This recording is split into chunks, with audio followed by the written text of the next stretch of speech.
একসাথে সব নিবেন আর পাইবেন না আমারে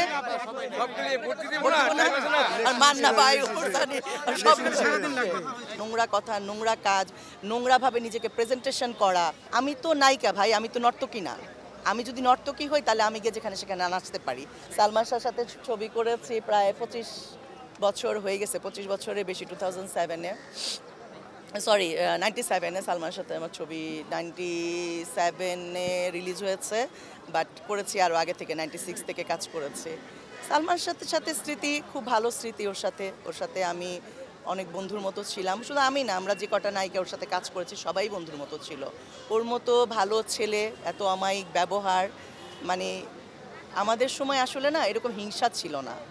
এখন যে হিংসা, রেষারেষি, একজনের নাম শুনতে পারে না, নোংরা কথা, নোংরা কাজ, নোংরাভাবে নিজেকে প্রেজেন্টেশন করা, মানে ক্যামেরার সামনে গেলেই আমাকে নোংরাভাবে। আমি তো নায়িকা ভাই, আমি তো নর্তকী না। আমি যদি নর্তকী হই তাহলে আমি গিয়ে যেখানে সেখানে নাচতে পারি। আমি ফিল্ম অ্যাক্ট্রেস, আমি অভিনেত্রী। I am not a dancer, I am not a নর্তকী। তো আমরা এখন নিজেকে যেভাবে খুশি সেভাবে প্রেজেন্টেশন করা, যেভাবে খুশি সেভাবে গিয়ে কথা বলা, এই জিনিসগুলো আমাদের সময় ছিল না ভাইয়া। আমাদের সময় মানে অনেক ডিসেন্ট ওয়েতে আমরা কাজ করেছি। শুধু সালমান শাহ না, প্রতিটা নায়ক, আমিন খান বলেন, বাপ্পা ভাইয়া বলেন, রুবেল বলেন, মান্না ভাইয়া বলেন, মানে আমরা যে কয়টা সার্কেলে আমাদের যে কয়টা নায়ক ছিল নাম্বার 1 লেভেলে, সবার সাথে আলহামদুলিল্লাহ আমি কাজ করেছি।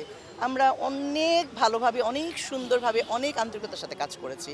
তার মধ্যে সালমান শাহ মারা গেছে, তার আত্মা আল্লাহ তাকে বেহেশত নসিব করুক, এটাই সবসময় দোয়া করি। আর এই স্মৃতি যতদিন বেঁচে থাকবে এটা নিয়েই আমাদেরকে বাঁচতে হবে। একসাথে সব নিবেন আর পাইবেন না আমারে আর মান না ভাই সব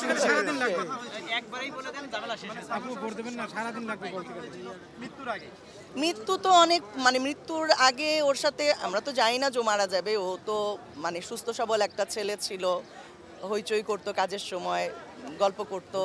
মানে আমি মানে এভরিস্টে লাস্ট ওর সাথে আমার ডাবিং থিয়েটারের সামনে কথা হয়েছিল। এই সব সময় যা হয় গল্প, ফান, আড্ডা, এই কথা তার সাথে না ওরকমভাবে, মানে আমরা তো আর জানি না সে মারা যাবে, আর সেও জানে না সে মারা যাবে। যে স্পেশাল কোনো কথা বসে বসে বলবে যে ভাই আমি তো কালকে তো মারা যাবো, আমি স্পেশাল গল্প করে যাই, তা তো না। তো ন্যাচারালি নর্মালি কথা বলতে যা হয়, নর্মালি এই যে আপনার সাথে এখন আমি যে গল্প করছি এটার স্পেশাল ওরকম স্পেশালিটি নাই, তাই না?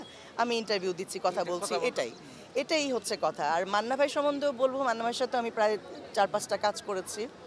মান্না ভাই অসাধারণ একজন আর্টিস্ট ছিলেন এবং খুব মজার একটা লোক ছিল মান্না ভাই, এত স্নেহ করত। এবং প্রথম যখন আমি চলচ্চিত্রে আসি, আমি যখন বাংলার কমান্ডো ছবি শুটিং করি, তখন বোধহয় উনি আমার নেগেটিভ প্রিন্ট হচ্ছিল, তখন বোধহয় উনি ল্যাবে দেখেছিল। তারপর থেকে উনি আমার পিছনে লেগে থাকতো, তোমার সাথে একটা ছবি করতে চাই, তোমার সাথে একটা ছবি করতে চাই। তারপরে আলহামদুলিল্লাহ তার সাথে আমি ছবি করেছি, তার সাথে ছবি করা হয়েছে।